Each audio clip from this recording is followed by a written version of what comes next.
And I'm so glad to be with you this morning. I think it's morning.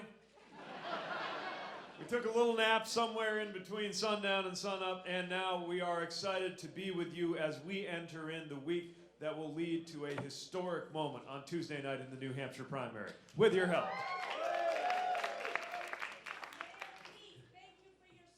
Thank you, I appreciate it. Thanks very much.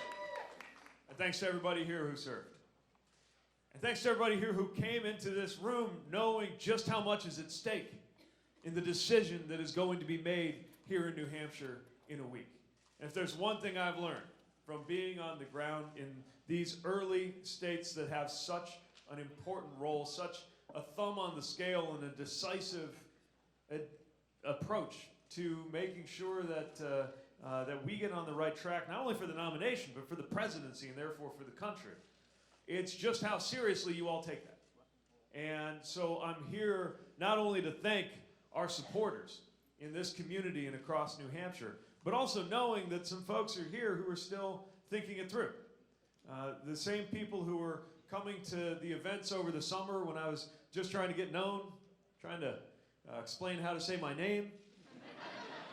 There's still quite a bit of that going on, but the ballot's multiple choice, so no spelling test on that.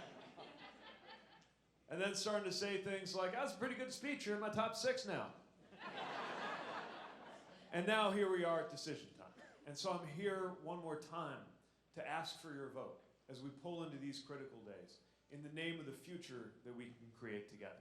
And as you may know, the guiding image of this campaign that guides the work that we're doing and our approach to governing and to winning an election is an image that I want to invite you to form with me right now in your own mind, in as much detail as you can.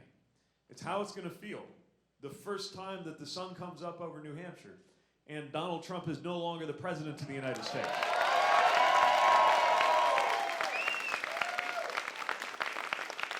Are we ready for that day to come? Now, if there's one thing I have seen in my conversations with voters about what's at stake, it's that that is no longer even a partisan statement. That not only are diehard Democrats eager and working to bring about that day, but independents here in a state that likes to make its own decisions are also ready to make sure that day comes. And we're encountering a lot of what I like to call future former Republicans, who are more than welcome in this coalition to help make sure that we can bring that day about. Because you don't have to be a diehard Democrat to look at what's going on the floor of the Senate right now and ask if there is any accountability for a president who thinks he's above the law.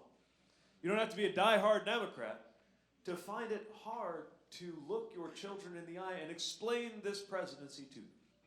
And so right now, we are building a coalition that is calling out to everybody, progressives, moderates, independents, and forward-thinking Republicans, to bring about that better day. And the great news is, that's what we need in order to win, and that's what we're going to need in order to lead. In order to govern, we're going to have a focus on the future. Think about what it's really going to be like on that day that I just invited you to picture with me. We'll be glad to put the chaos behind us and the corruption behind us, but it's not as though our challenges will end. Oh, our work will begin on that day. And the challenges facing the next American president are going to be profoundly new. Here at home, we're dealing with an economy reshaped by technology, changed by things like gig work that didn't even exist in its current form just a few years ago. Meanwhile, the climate crisis has leapt off of the pages of the science books and into reality and is impacting communities in every part of the country. And overseas, we're seeing not just the kind of conventional military threats that I trained to deal with when I was in uniform, but global health security challenges like what's happening in China, cybersecurity and election security threats to the United States that were not thought of just a few years or decades ago.